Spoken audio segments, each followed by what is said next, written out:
This is ABC 7 News at Noon. Crews are at the scene of an incident in Clifton. Good afternoon, I'm Grace Blanchard. It's been 13 years since a Waterville toddler disappeared, and the city of Bangor is suing the owners of the Bangor Mall once again. Thank you for joining us. We'll have more on these stories and others coming up. But first, we have some breaking news this afternoon. Emergency crews are at the scene of a crash on Route 180 in Clifton. Our Alex Schley is on scene standing by. Alex? Good afternoon, Grace. That's right. It was right around 10 o'clock this morning when reports started coming in of an accident here on Rebel Hill Road in Clifton. And again, as you said, for those who aren't familiar with the area, that is part of 180. Upon arriving, officers did find a car accident in which one person has been confirmed deceased inside. However, the kin has not been notified yet, so they are not being identified at this time. Since having been here, in addition to the Penobscot County Sheriff's Office, we've also had Maine Department of Transportation on scene, the Department of Environmental Protection on scene, along with Brewer Fire and Holden Fire, along with a number of other local first responding departments. As always, we will keep you up to date. I've been told we're going to speak with the sheriff here in just a little bit. I will have all of that and more, and we will post updates, as always, on our website, foxbangor.com. Live in Clifton, I'm Alex Schley for ABC 7 and Fox 22 News. Thank you so much, Alex. And of course, authorities are asking people to avoid that area. And like she said, we will have more on this later tonight. A school bus in Sumner was involved in a crash Tuesday morning. According to the Oxford County Sheriff's Office, a call came in around 6:55 a.m. for a motor vehicle crash involving a school bus in the area of Lower Sumner Hill Road in Sumner. When first responders arrived on scene, they found the school bus lying on its passenger side across the roadway. The driver and 11-year-old passenger, who is a student attending Hartford Sumner Elementary School, were not injured in the crash. The bus sustained damage to its passenger side. Officials say slippery road conditions likely contributed to the crash. A Waterville toddler went missing 13 years ago yesterday, and her disappearance has gripped the state of Maine ever since. 20-month-old Ayla Reynolds was reported missing from her grandmother's Violet Avenue home by her father, Justin DePietro, on December 17, 2011. State police say investigators ruled out any possibility that Ayla left the house on her own or that she was abducted. Police say investigators discovered Ayla's blood in the basement of the house. They also say adults who were in the home are withholding information. A judge declared Ayla legally dead in 2017, but her body has never been found.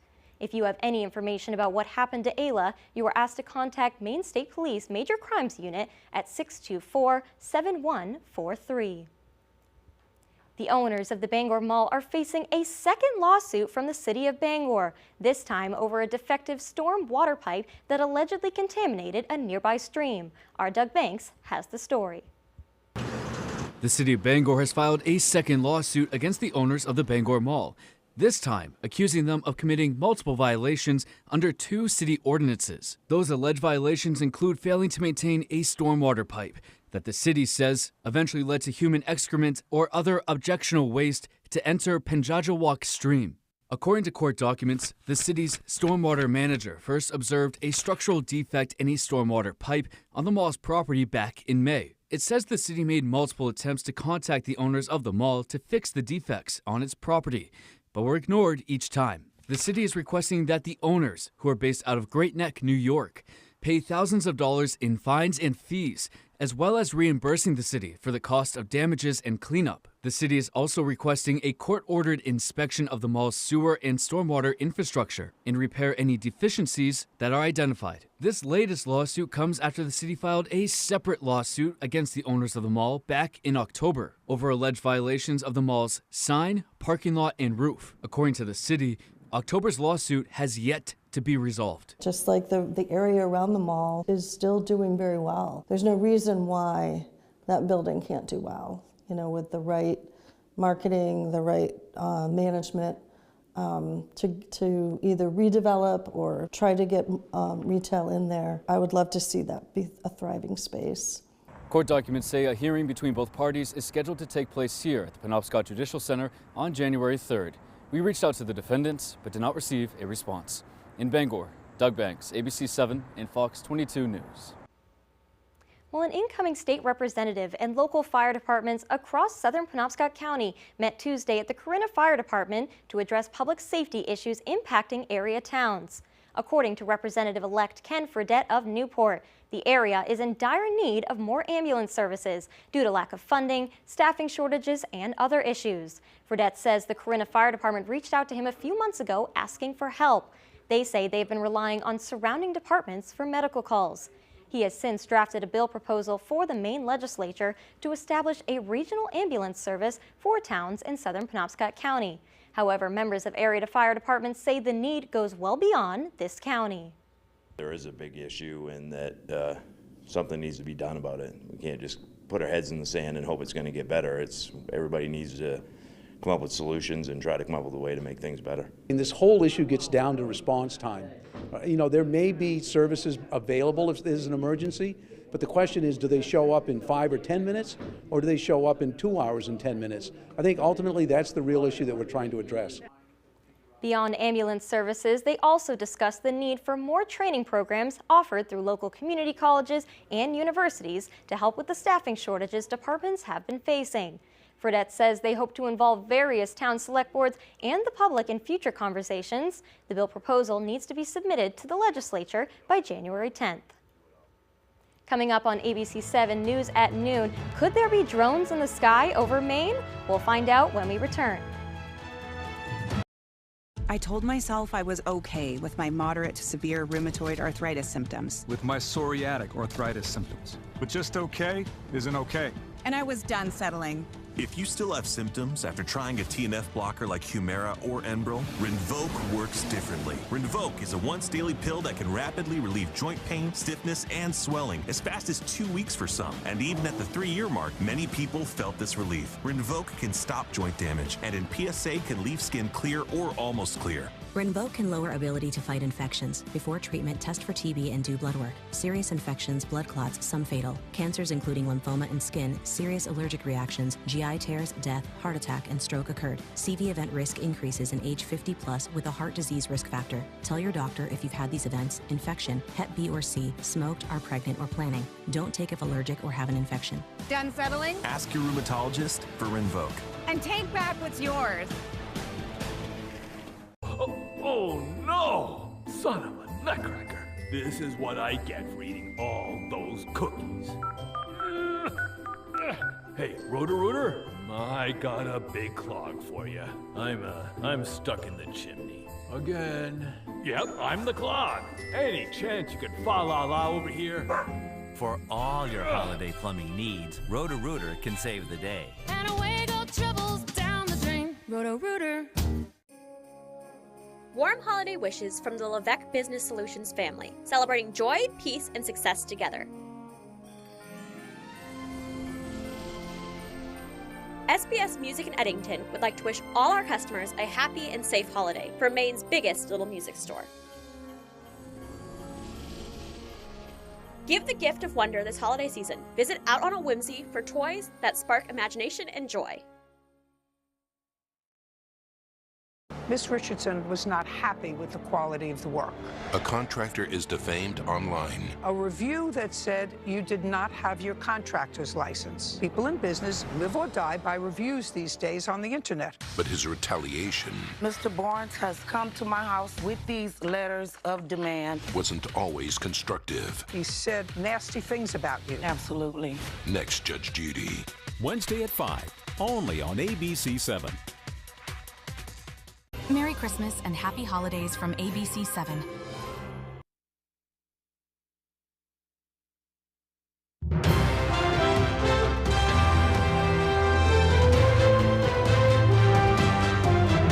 Welcome back. 4 business leaders from across the state were honored at the Blaine House on Tuesday.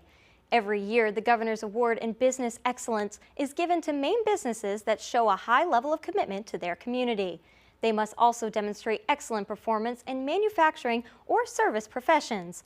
Governor Mills said these businesses had to overcome severe global challenges in the past few days. She said everyone in the Maine business community is waiting to see possible impacts from the next Trump presidency. I'm about to recognize 4 Maine businesses who consistently strive for excellence, even during some pretty serious global challenges in the last few years. Reading Maine Biz this morning, I'm looking at challenges to come as well. We've all been talking, all of us in different forums and different venues, about what's next. And we don't know what's next. We also all share a concern about possible tariffs, their impact on the state of Maine, on the maritime provinces with whom we trade regularly.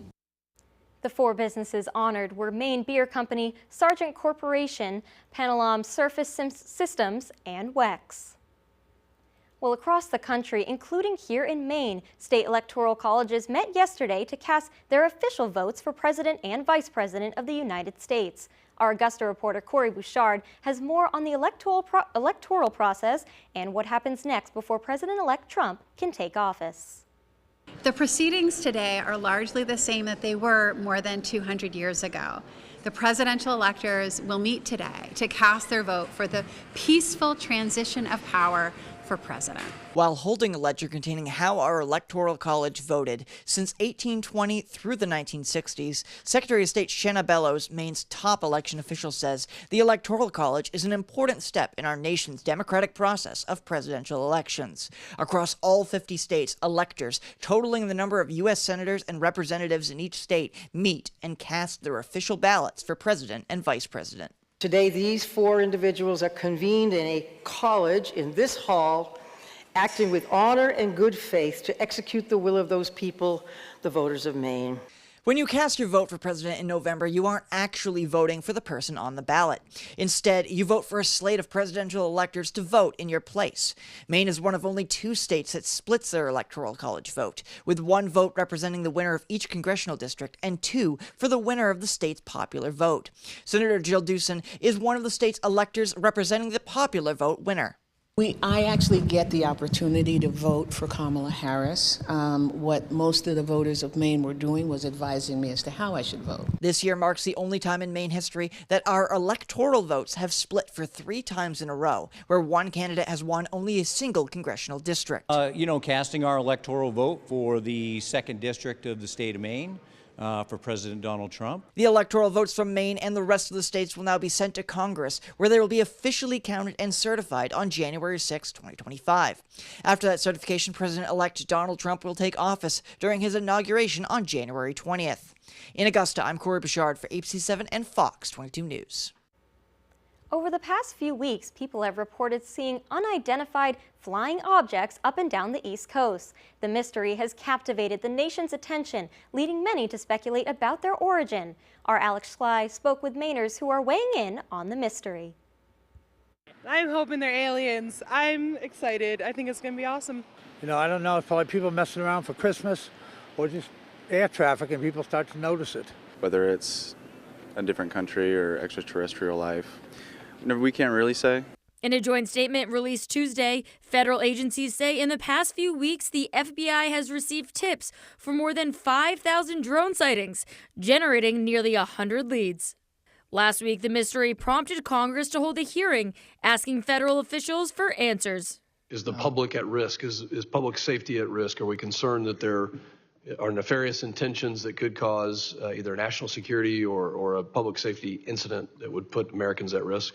There's nothing that is known that would lead me to say that, but we just don't know, and that's the concerning part. This isn't the first time mysterious flying objects have been spotted. We go back to last year, there were incidents, including Langley Air Force Base, where for over a week we had unknown drones flying over a very sensitive military installation with F-22s and other weapon systems on the ground. And I think that was cause for concern. Here in Maine, some residents believe that even if the government had answers, they wouldn't share them. I never trust the government, ever. They're hiding everything. They've been withholding this stuff from us for years, so at this point, I wouldn't really rely on anything the government says. For all this technology we got, they can't tell us what it is? Now, come on. In Bangor, I'm Alex Schley for ABC7 and Fox 22 News. Seems a lot of people certainly have some questions. After the break, it's been a year since Maine was hit by one of the worst storms ever recorded in the state's history. We'll be right back. Looking for winter services? There is still time to sign up. The pros at Atlantic Lawn Care and Landscape specialize in snow removal and ice management for commercial and residential properties. They will take care of the snow plowing, snow blowing, shoveling, salting, and sanding. Atlantic now has 2 locations and is accepting new clients in Brewer, Bangor, Vesey, and in town Orono, Brunswick, Topsail, Bath, and surrounding areas. Call for your free estimate or visit our website for customizable services. Local, reliable, and fully insured. Atlantic Lawn Care and Landscape. You're gripping a pumpkin spice latte, watching the home game on a Friday night. Earlier, you took the kids apple picking and almost made it through the corn maze. It's that time of year. Shorter days, cooler nights. Valley Home Services believes the comfort and warmth of home means more on nights like these. Comfort and warmth that comes from Fujitsu heat pumps. Valley Home Services has the most reliable choices for heating and cooling your home or business. Ditch the worry of heating bills and power outages all season long with Valley Home Services. Go ahead, embrace the comfort. For the best selection in classic and contemporary furnishings, stop by Richard Parks Furniture on High Street in Ellsworth. Handcrafted New England-made bedrooms and dining rooms, imported Scandinavian recliners and upholstery, more than 40 lines of furniture for the home and patio. Richard Parks Furniture is your #1 stop for quality, functionality, and well-designed furniture at affordable prices. Richard Parks Furniture. Discover Richard Parks. 132 High Street in Ellsworth. Discover Richard. Are your gutters weighed down by debris causing them to sag and overflow? I'm Tony Hafford with TC Hafford Basement Systems. Clogged gutters lead to costly repairs for your home, so skip the cleaning and stop the clogs with Gutter Shutter. Gutter Shutter, the world's best gutter, is a high-performance gutter with a lifetime no-clog guarantee. Stop the clutter, get Gutter Shutter. Call TC Hafford Basement Systems today for all things basementy. Santa Claus is coming to town, and he's making special stops here at ABC7 and Fox 22's morning show before the big night. Starting in December, Santa will be here reading your children's emails and letters. Have your kids send their message to Santa by emailing santa@wvii.com or by sending it to our mailing address at 371 Target Industrial Circle in Bangor. And make sure to watch Good Morning Maine on ABC7 and Fox 22 to see what Santa has to say.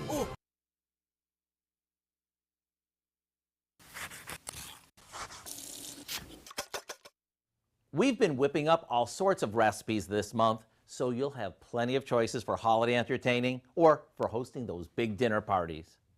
And with all of that, we realized that we haven't shared with you any salads that are holiday special. That is, until now. We start off by washing a bag of mixed baby greens and spinning them dry.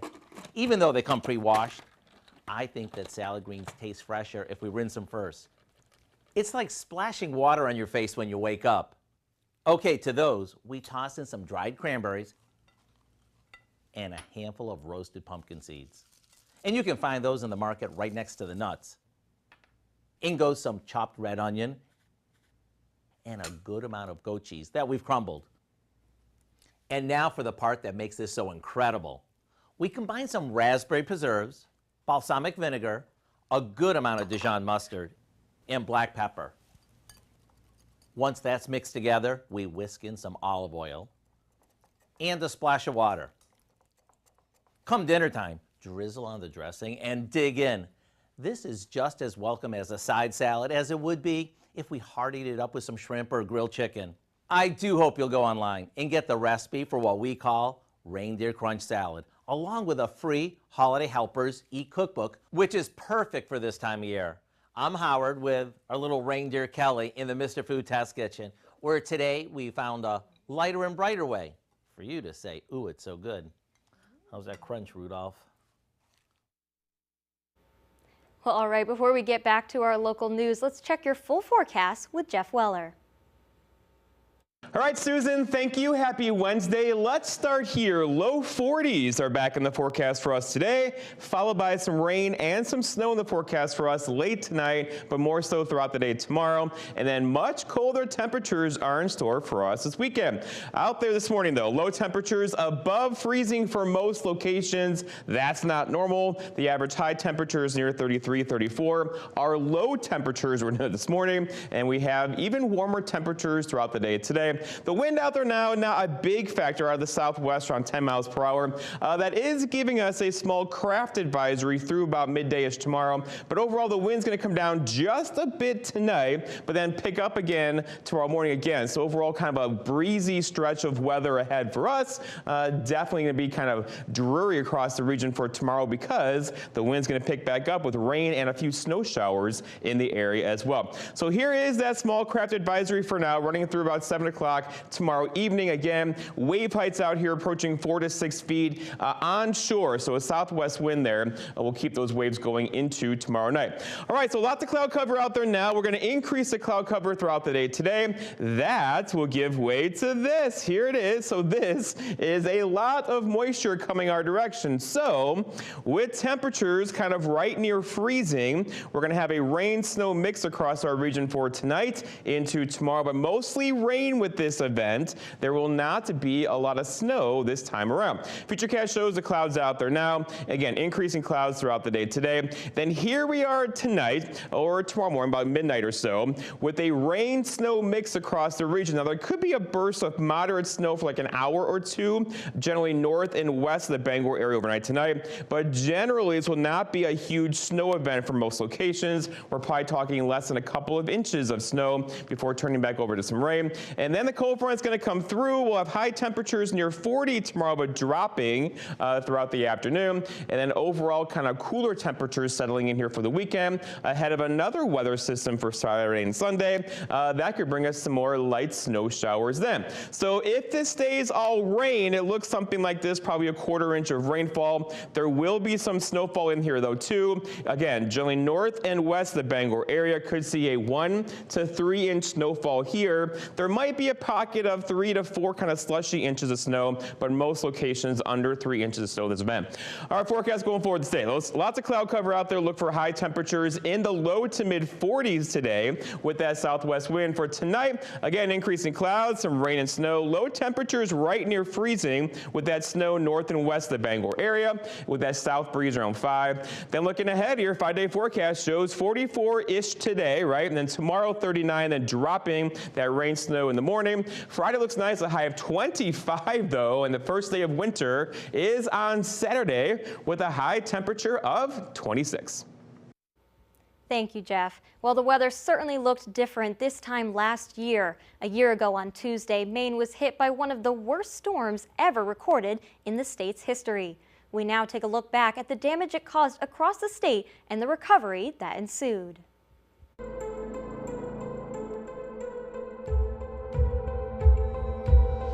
We're talking possibly even over 3 inches of rain that will be in the area. The river is pretty unpredictable right now, and it continues to rise. In Augusta, onlookers watched as the Kennebec River flooded Front Street and the basements of businesses on Water Street.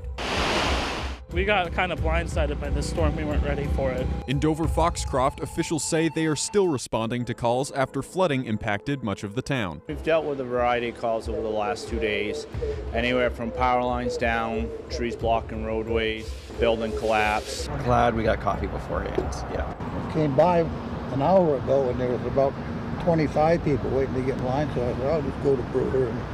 First tonight, utility crews are out in force as we speak, working to restore power to hundreds of thousands of people across the state.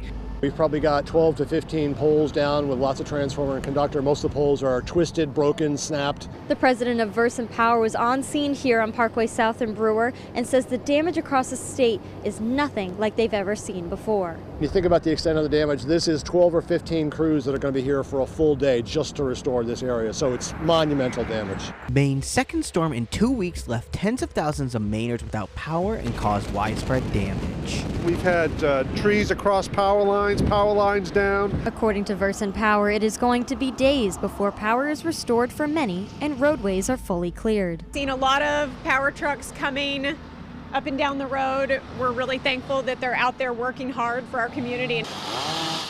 The sound of chainsaws and generators could be heard for miles as much of Hancock County remains in the dark after Monday's storm. So to get 96,000, I think was the max I saw this morning. That's really significant for us. Those who have had their power restored now face the challenge of repairing what was damaged during the storm. It ripped shingles off our roof. It tore one of our French doors off its hinges. Definitely one of those storms you don't forget. Well, stick around, we'll have more news when we return.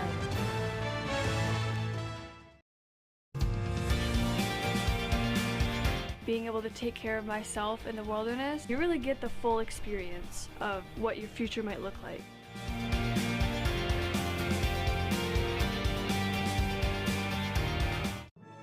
Hello, this is George Whelan with Downeast Direct Cremation. We are this year's proud sponsors of the Salvation Army Christmas Toy Drive. Each year, the Salvation Army collects interesting, new, unopened, and unwrapped toys to ensure that every good boy and girl receives a gift on Christmas morning. This year, the need is greater than ever. We invite you to join with Santa, his elves, and all the rest of us to make this possible by bringing your gift for a good girl or boy to WKIT Radio at 861 Broadway in Bangor and placing it under the Zone Tree. From there, Santa, his elves, and the Salvation Army will make sure our donated gifts are wrapped and delivered to a good boy or girl in time for them to open on Christmas morning. Together, we can be the blessing to make a child's Christmas merrier and New Year happier.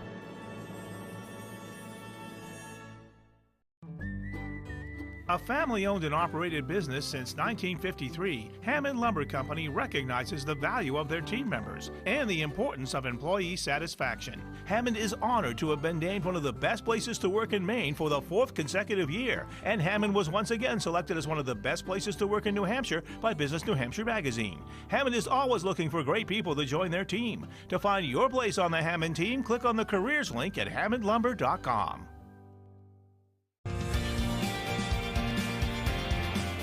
This intrigued me a little more into the engine side of things. And being able to be hands-on at all times makes it the funnest.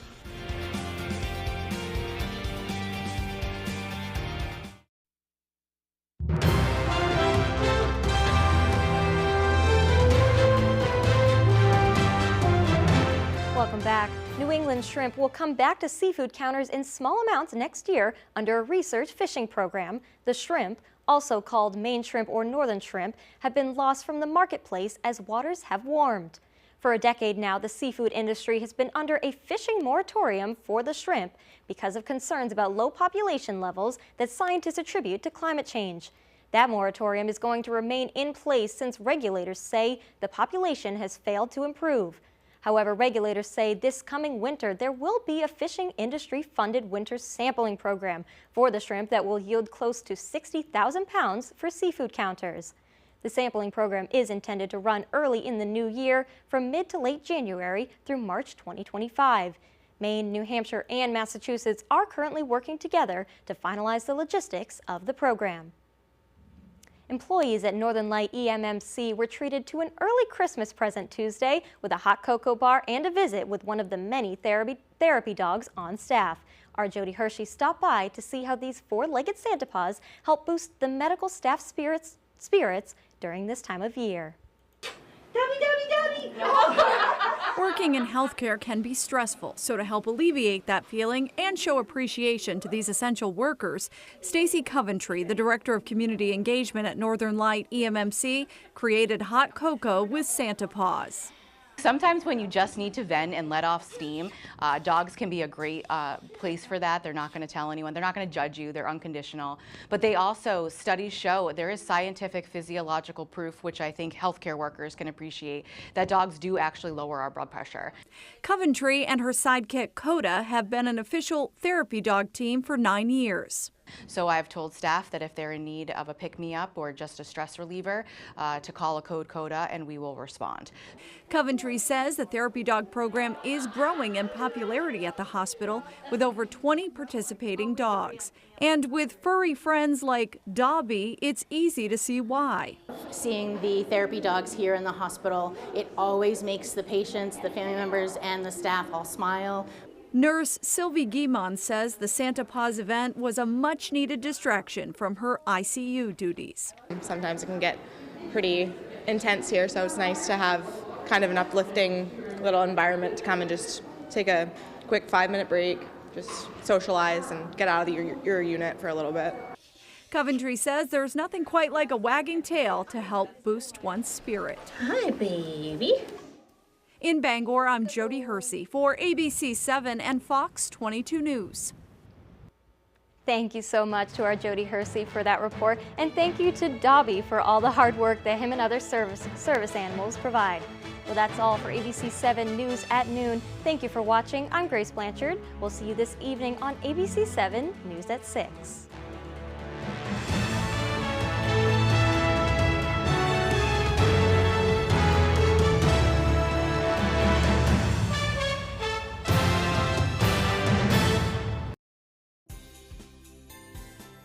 Wishing you